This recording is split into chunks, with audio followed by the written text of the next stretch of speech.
na tua palavra nesta noite. Fala conosco, meu Pai. Abençoa a tua igreja. Dai-nos a vitória, meu Pai, nesta noite, em nome de Jesus. Então Paulo, o nosso querido irmão Paulo, ele chega em Atenas, ali na capital da Grécia, né?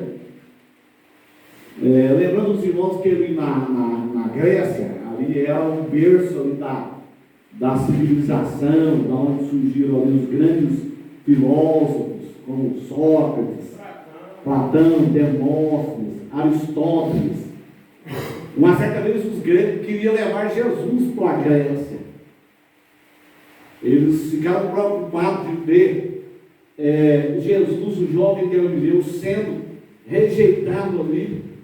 Então os gregos queriam levar Jesus para a Grécia. Eles pensavam, se nós levarmos esse homem para a Grécia, nós vamos revolucionar o nosso país. E então os discípulos chegaram até Jesus e falaram para Jesus: olha, os gregos querem te ver. Jesus sabia que por trás ali, o pano de fundo ali era o inimigo, porque o inimigo ele queria tirar Jesus do seu propósito, que era a cruz. Então Jesus diz aos discípulos: olha, diz aos gregos que o Filho do Homem, ele vai ser entregue na mão dos pecadores, vai morrer, mas no terceiro dia ele vai ressuscitar. Então os gregos, irmãos, os gregos eram muito inteligentes.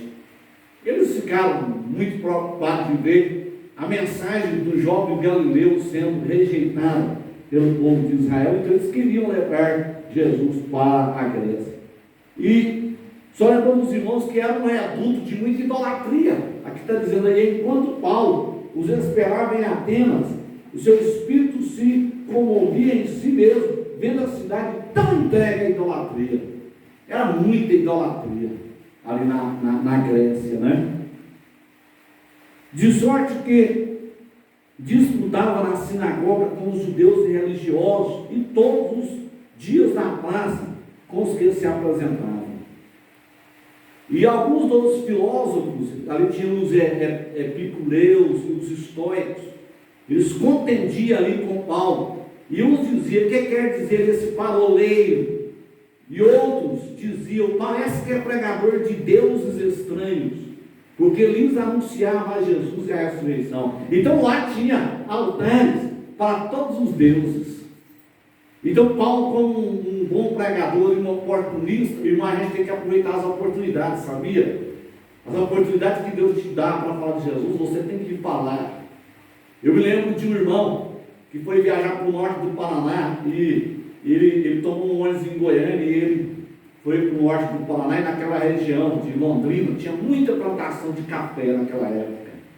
E ele sentou lá de um incrédulo, e ele, com muita vontade de falar de Jesus para aquele homem, mas ele não tinha como entrar com aquela conversa. De repente aquele próprio homem incrédulo começou a mostrar para ele as paisagens. Dizia: olha que paisagem mais linda. E ele dizia: isso é do meu pai. Aquele irmão dizia: isso é do meu pai.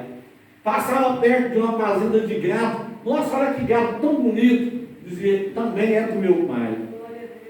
Chegou na região de café, muito café na região do Paraná. Nossa, olha esse cafezal, que coisa mais linda. Esse cafezal pertence ao meu pai. Aquele homem ficou curioso, falou assim: mas quem é o seu pai? Tudo que eu mostro para você, você fala que é do seu pai. E aí ele entrou então com o evangelho: meu pai é Jesus, o Criador do céu. Aleluia! Então ele aproveitou aquela oportunidade. Então a gente tem que aproveitar, meus irmãos, as oportunidades que Deus nos dá para pregar o evangelho. Então Paulo, ele aproveitou essa oportunidade.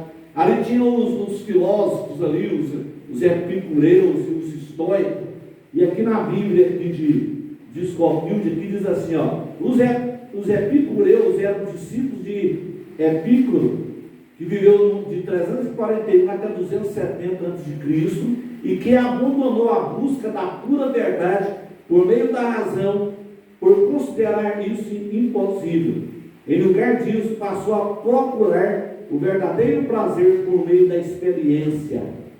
E os estoicos, então, era outro grupo de filósofos ali. Eles eram discípulos de Zenão de Sítio, que viveu do ano 336 até 264 a.C.